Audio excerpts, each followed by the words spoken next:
আসসালামু আলাইকুম। বাঙালির বার্তা কক্ষের ওয়াশিংটন স্টুডিও থেকে স্বাগত জানাচ্ছি আমি রোকসানা ইয়াসমিন। দর্শক, আজ আমরা একজন নির্বাসিত মানুষের গল্প শুনব। এই গল্পের ধারাবাহিক পর্বের তৃতীয় পর্ব আজ স্টুডিওতে উপস্থিত আছেন রাজনৈতিক বিশ্লেষক ও সমাজকর্মী ডক্টর গোলাম রাব্বানী নয়াল বানারী। আপনাকে আমাদের স্টুডিওতে স্বাগতম। ধন্যবাদ আপনাকে আমাকে আমন্ত্রণ জানানোর জন্য। ধন্যবাদ। আপনি তো রাজনীতি নিয়ে অনেক গবেষণা করে থাকেন, তো বাংলাদেশের রাজনীতি বর্তমানে কি কি ঝুঁকির সম্মুখীনে আছে? ধন্যবাদ রোকসানা। আমি আসলে রাজনীতি নিয়ে তেমন গবেষণা করি না, আমি নিজে একজন রাজনৈতিক কর্মী।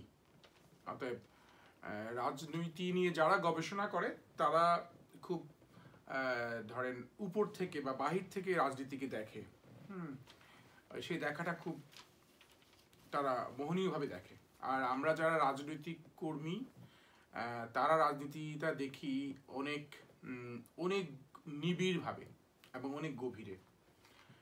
কারণ একজন রাজনৈতিক কর্মী হওয়ার সুবাদে, রাজনৈতিক কর্মী আবার বিভিন্ন ধরনের। এক ধরনের রাজনৈতিক কর্মী বা রাজনৈতিক নেতা দেখবেন তারা খুব জাতীয় পর্যায়ে রাজনীতি করে, অনেক কিছুই ধরাছোঁয়ার বাইরে। আর আরেক ধরনের রাজনৈতিক কর্মী বা নেতা আপনারা দেখবেন যে সেটি হচ্ছে খুব মাঠ পর্যায়ে, গ্রাম পর্যায়ে গিয়ে রাজনীতি করে। ফলে যেহেতু আপনার প্রশ্ন ছিল ঝুঁকি কি কি বাংলাদেশের রাজনীতির ঝুঁকি, রাজনীতিবিদরাই রাজনীতির জন্য ঝুঁকি আমি মনে করি। কারণ রাজনীতিবিদরা যদি সহনশীল না হয় এবং রাজনীতিবিদরা যদি মানুষের যে ভিত্তির উপরে বাংলাদেশ প্রতিষ্ঠিত সেগুলোকে মূল্যায়ন না করে, সাম্যের কথা চিন্তা না করে, মানবিক মর্যাদার কথা চিন্তা না করে বা সামাজিক নিরাপত্তার কথা চিন্তা না করে, তাহলে আমরা একজন রাজনীতিবিদ আরেকজন রাজনীতিকে কখনো মর্যাদা দিব না, কখনো সম্মান দিব না, কখনো তার সামাজিক ভিত্তি তৈরি হতে দিব না। কারণ মানুষের মত প্রকাশের স্বাধীনতা রয়েছে। আপনি নিশ্চয়ই জানবেন যে আমি যাকে খুব একসময় যার ফিলোসফি আমি ধারণ করতাম, তার নাম হচ্ছে, যিনি রাজনীতি এবং অর্থনীতির প্রবক্তা বলা হয়, দুটাকে মিশ্রণ করে। প্রায় 300 বছর আগের ঘটনা বলি, সেই 1720 বা 22 সালে যার জন্ম, অ্যাডাম স্মিথের কথা বলি।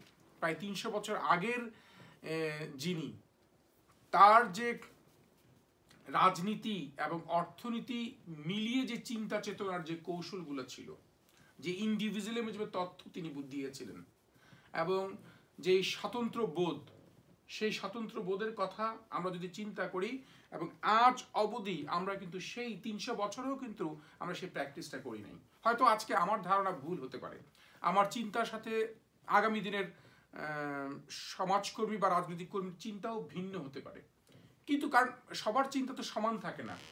কারণ ম্যালথাসের যে জনতত্ত্ব যেটা ছিল সেটা কি আজকে থিওরি ঠিক আছে?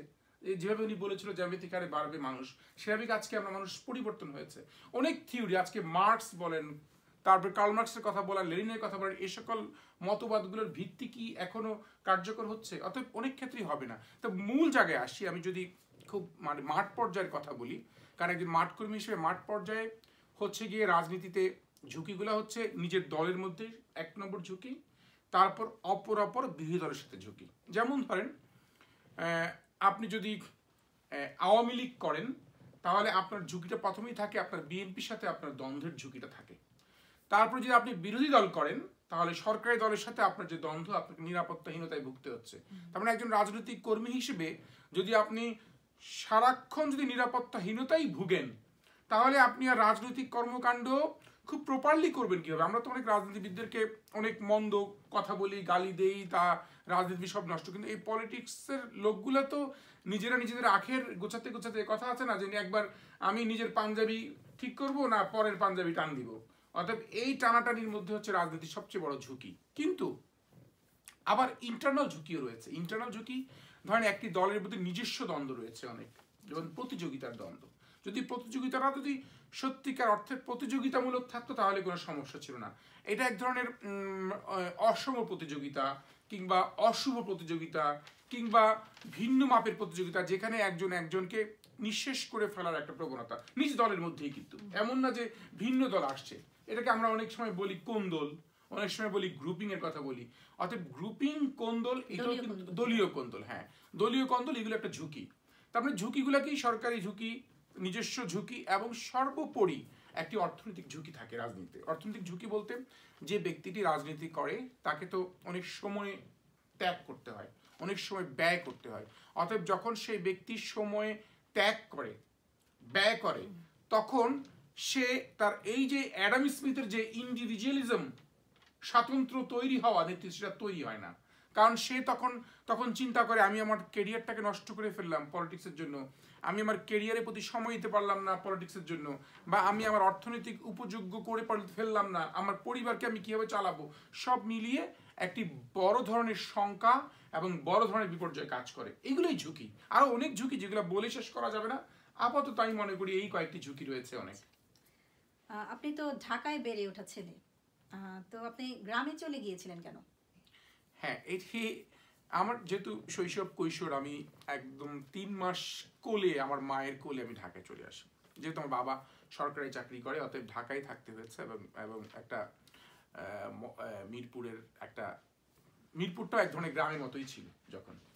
তা যাই হোক, পরে শহরেই বেড়ে উঠি, আমি শহরেই পড়াশোনা করি, শহরেই সবকিছু। কিন্তু আমি যখন রাজনীতি করি বা রাজনীতি করতে গিয়ে আমি দেখলাম যে বাংলাদেশের রাজনীতির বিভিন্ন প্রেক্ষাপট, বিভিন্ন রাজনীতি ব্যক্তিদের ইতিহাস বা রাজনীতি ব্যক্তিদের, তারা অধিকাংশই কিন্তু গ্রাম থেকে বেড়ে ওঠা। আর গ্রামের রাজনীতি আমরা বলি না, দেখবেন কথা একটা বলে সময় ভিলেজ পলিটিক্স, দেখবেন পলিটিক্স মধ্যে একটা ভিলেজ পলিটিক্স শব্দটা বলে। তা আমার মধ্যে ভিলেজ পলিটিক্সটা বললেই মানুষ কিন্তু একটা কুটিল রাজনীতি মনে করে, যে ভিলেজ পলিটিক্স মানে কুটিল। কিন্তু এই কুটিল রাজনীতি কিংবা জটিল রাজনীতি সত্যিকারের কুটিল কিংবা জটিল কিনা, কারণ যেহেতু যেখানেই জটিলতা, যেখানেই কুটিলতা, সেখানেই যাওয়া উচিত, সেখানে দেখা উচিত, তাহলে আমি সরল রাজনীতিটাকে বুঝতে পারবো।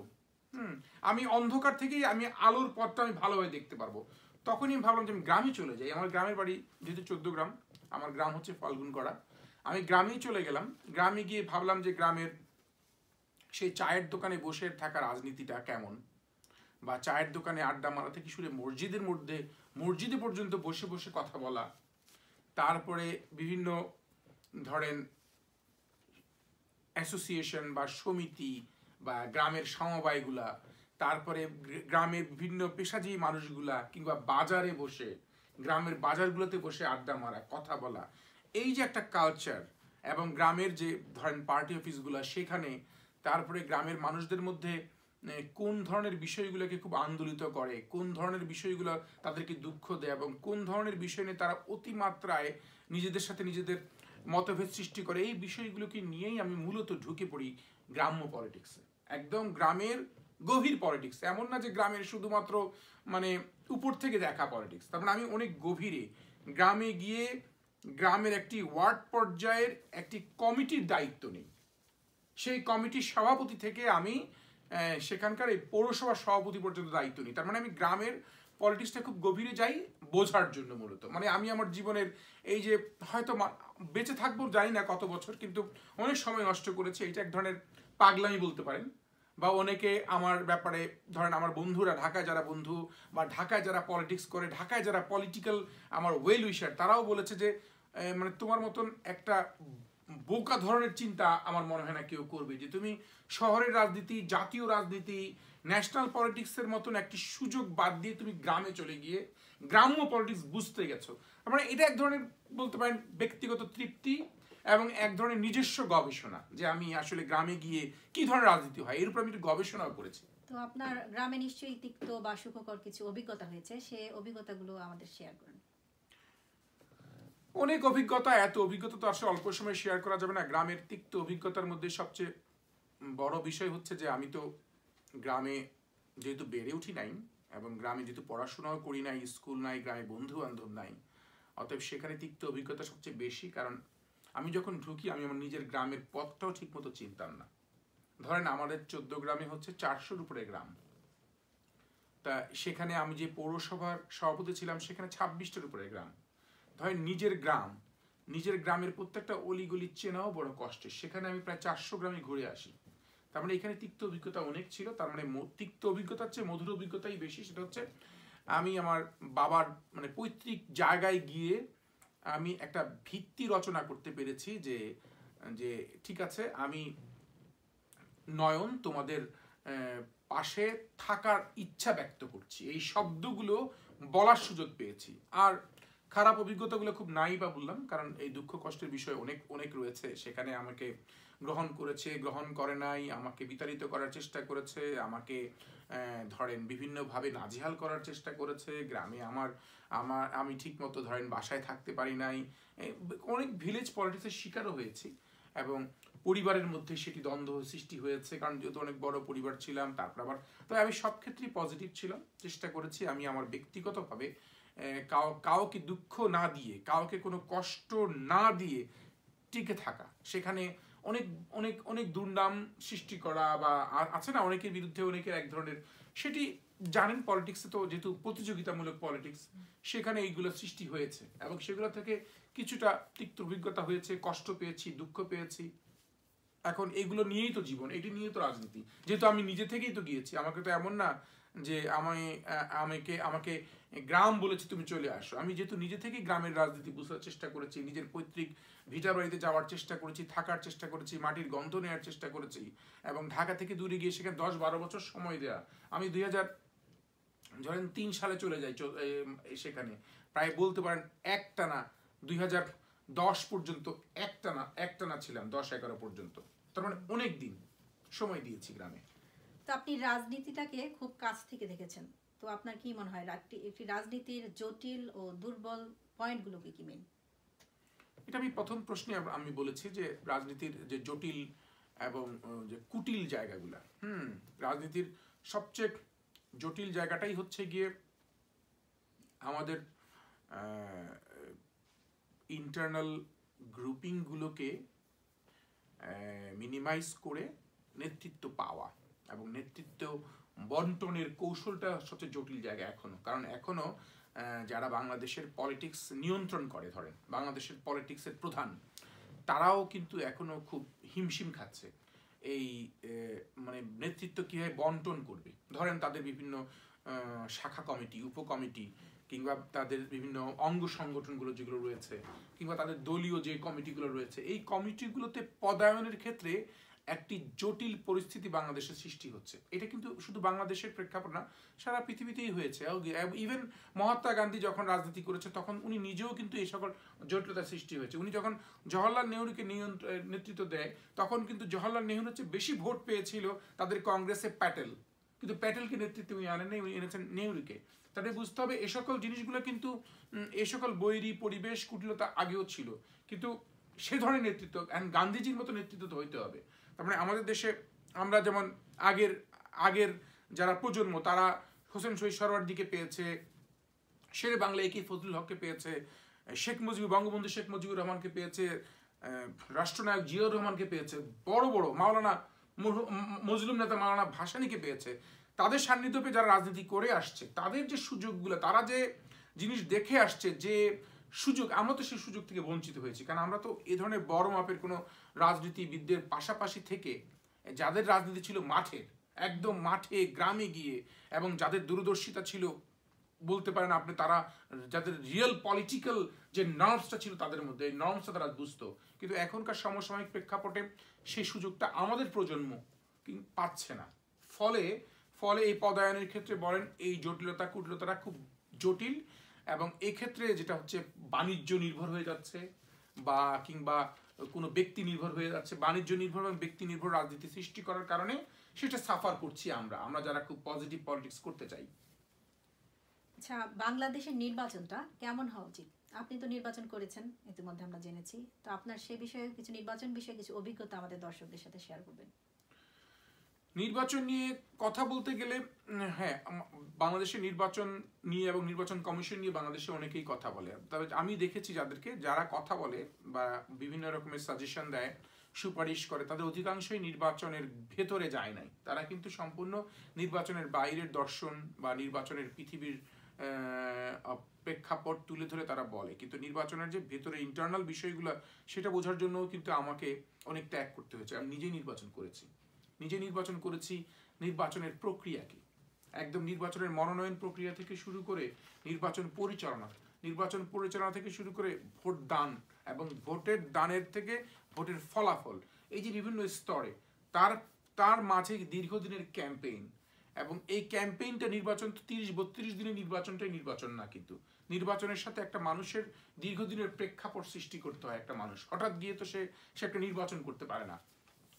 তো এখন আমি যখন 14 গ্রামে 2005 সালে নির্বাচন করতে যাই,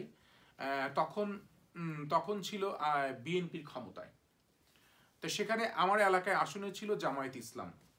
তবে জামায়াত ইসলামের প্রার্থী থাকার কারণে সেখানে আমি যেহেতু বিএনপির প্রার্থী হিসেবে আমাকে দেয়, তো ফলে একটি ইন্টারনাল একটি সমস্যা দেখা দেয়, যেটা মনস্তাত্ত্বিক বিষয়, যেটা খুব ইন্টারনাল ইগো বলতে পারেন বা জেলাসি বলতে পারেন, বিভিন্ন বিষয় হয়ে ফলে আমি ধরেন যেহেতু নিম্ন মধ্যবিত্ত পরিবার থেকে আসা মানুষ, কিন্তু বাংলাদেশের রাজনীতির ধরনটা তো ভিন্ন, সেখানে প্রচুর অর্থবিত্ত, তারপরে গ্রামের বিষয়ে। তো সেখানে একজন মেয়র প্রার্থী হিসেবে আমি আমার সকল সহায় সম্বল সবকিছু বিক্রি করে আমি 2005 সালের নির্বাচনটায় আমি অংশগ্রহণ করি। কিন্তু দুঃখজনক হলেও সত্য, আমার দলের বা আমার ভিতরের বা জামায়াত ইসলামের যিনি এমপি ছিলেন তিনি এবং তারা এই নির্বাচনটাকে স্থগিত করে দেয়। এবং স্থগিত করে দেয় আমাকে এই জন্যই তারা স্থগিত করে, বলে যে যেহেতু আওয়ামী লীগের প্রার্থী দীর্ঘদিন এই এলাকার মানুষ দীর্ঘদিন রাজনীতি করে আসছে তার পারিবারিকভাবে, তার জন্য এখন তোমাকে আরো সময় নিতে হবে, এই জন্য আমরা স্থগিত করে দিই। কিন্তু আসলে আমি তখন খুব সহজেই নির্বাচিত হতে পারতাম। তাই এটা একটা বড় ধরনের ধাক্কা ছিল জীবনে প্রথম, যেহেতু সেই ধাক্কাটা শুধু রাজনৈতিক ধাক্কা না, একটা অর্থনৈতিক ধাক্কা। আমাকে সম্পূর্ণ পঙ্গু, আমি যে পঙ্গু হয়ে যাই তখন, এই জিনিসটা অর্থনৈতিকভাবে এটা কিন্তু আমি ছাড়া, আমার পরিবার ছাড়া কেউ কিন্তু বুঝতে পারবে না, কারণ বোঝার সুযোগ নাই। এটি হচ্ছে প্রথম। তারপরে তো 2010 সালে আমি নির্বাচন করি, সেই আবার 5 বছর একটানা মাঠে থাকি। মাঠে থাকার পরে আমি নির্বাচনে যে কি একটা মানুষ মনোনয়ন পাওয়ার জন্য যে কত জায়গায় যেতে হয় তাকে, ধরেন নিশ্চিত মনোনয়ন হওয়া সত্ত্বেও তাকে পলিটিক্যাল পার্টির বড় লিডাররা কত ধরনের নাটকীয়তা সৃষ্টি করে, সেটি কিন্তু একজন প্রার্থী না হলে বুঝতে পারবে না। এবং সেই নাটকীয়তা এবং সেই চড়াই উতরাই পার হয়ে তাকে মনোনয়ন নিতে হয় দলের আগে।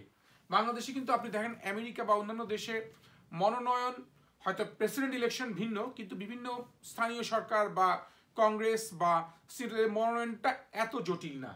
কিছুটা নেতৃত্ব যোগ্যতা থাকলে তাদেরকে যারা রাজনীতির চর্চা থাকলে বা দীর্ঘদিন রাজনীতি থাকলে করে ফেলে। কিন্তু বাংলাদেশে দেখবেন যে একটি দলের যে কোনো পদের জন্য প্রচুর প্রার্থী, ধরেন দলীয় মনোনয়ন পাওয়ার জন্য 10 জন 15 জন 20 জন, এবং সেখানে নিজেদের মধ্যে লড়াই।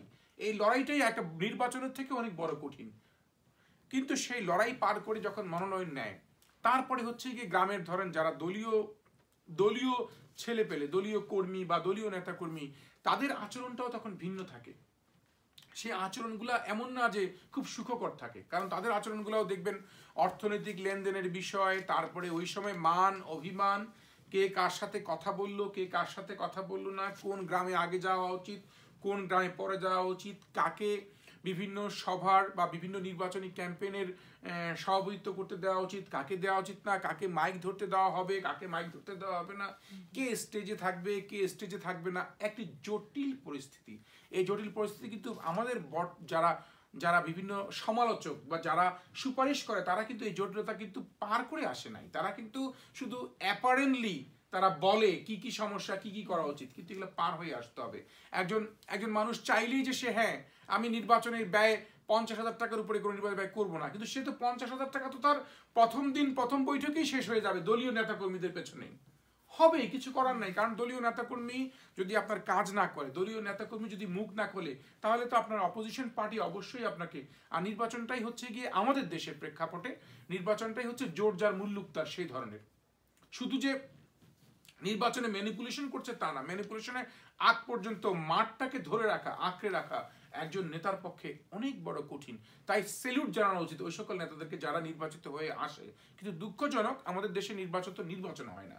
সেখানে তো সম্পূর্ণরূপে একটি অবাধ নিরপেক্ষ নির্বাচনের বিপরীতে তারা লুটের নির্বাচন হয়, যেখানে অন্ধকার রাতের নির্বাচন হয়, ভোট বাক্স চুরি করা হয় এবং ফলে ঘোষণা করা হয়। আমার নির্বাচনে তাই হয়েছে। আমি 2010 সালের নির্বাচনে আমি দেখা যাচ্ছে যে বিপুল ভোটে জয়লাভ করেছি বিভিন্ন জায়গায়, সব জায়গা থেকে রেজাল্ট আসতেছে, কিন্তু ফলাফল পুরা টেবুলেশন শিটটার মতন, একদম পুরো শিটটাই তারা ইলেকশন কমিশন, তারা যারা রিটার্নিং অফিসার থাকে, তারাই ধরেন সরকারের দ্বারস্থ হয়ে যায়, তারাই সরকারের আওতায় গিয়ে তারা পুরো নির্বাচনের ফলাফলটাই পরিবর্তন করে দেয়।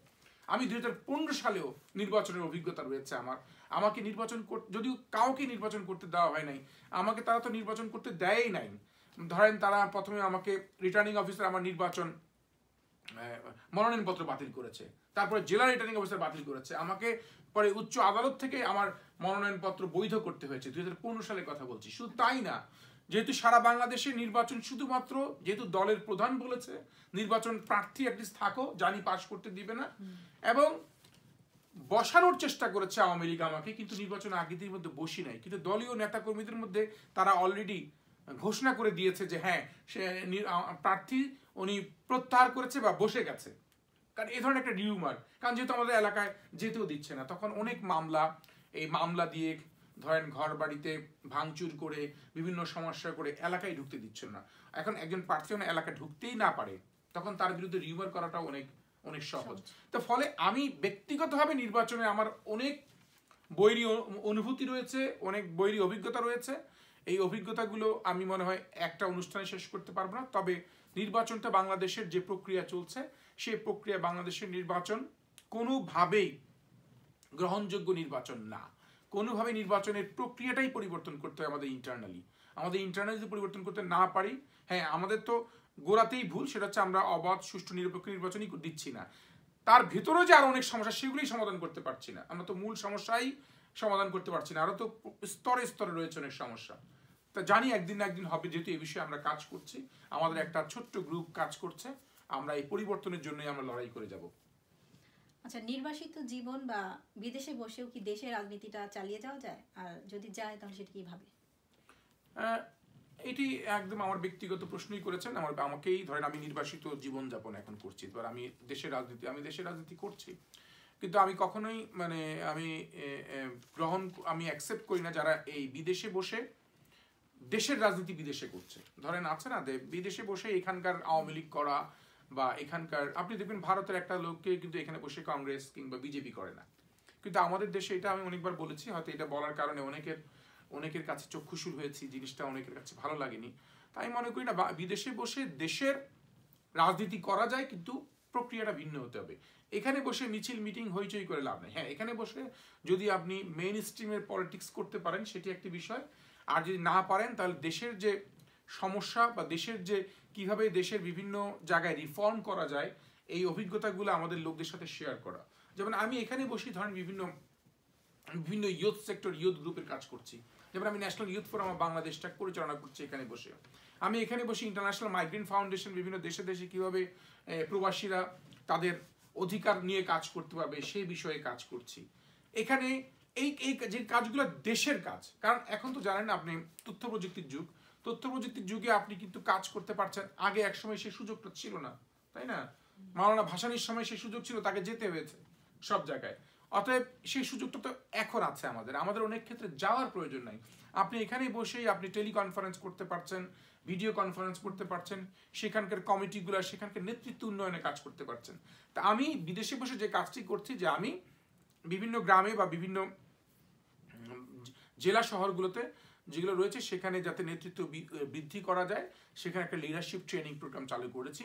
যে লিডারশিপ ট্রেনিং প্রোগ্রামের মাধ্যমে কিভাবে একটি ছেলে রাজনীতিতে নিজেকে ডেভেলপ করবে, কিভাবে একটি যুবক বিভিন্ন অঙ্গ সংগঠনে নিজের অবস্থান তৈরি করবে, কিভাবে একজন নেতা হয়ে সে কিভাবে বক্তব্য দিবে, কিভাবে সে কথা বলবে, কিভাবে সে মানুষের সেবায় সমাজ সেবায় ব্রত হয়ে সম্পৃক্ত করবে, এবং রাজনীতির ধরনটা কি, সে কি শুধুমাত্র মিছিল করা কিংবা গাড়ি ভাঙচুর করা কিংবা কোনো জাতীয় নেতার পিছনে পিছনে ঘুরে জীবন কাটানো, এটাই কি তার রাজনীতি হবে, নাকি কোনো প্রজেক্ট বা কোনো প্রোগ্রাম নিয়ে সে রাজনীতি করবে? এ ধরনের বিষয়গুলো বলছি। হয়তো আমার মাধ্যমে যদি 10টি ছেলের পরিবর্তন হয় বা 15টি ছেলের যদি আমি রাজনৈতিক চিন্তাকে পরিবর্তন করে নিয়ে আসতে পারি, তাহলে সেটি হচ্ছে আমার রাজনীতি। ডক্টর নয়ন বাঙালি, ধন্যবাদ আপনাকে। ধন্যবাদ আমাকে সুযোগ করে দেওয়ার জন্য, আপনার মাধ্যমে এই কথাগুলো দর্শকদের বলার জন্য। দর্শক, আপনাদের জন্যই আমাদের এই নিয়মিত আয়োজন। যদি আমাদের অনুষ্ঠান ভালো লেগে থাকে তাহলে অবশ্যই লাইক, কমেন্ট এবং সাবস্ক্রাইব করে আমাদের উৎসাহিত করবেন। ধন্যবাদ সবাইকে।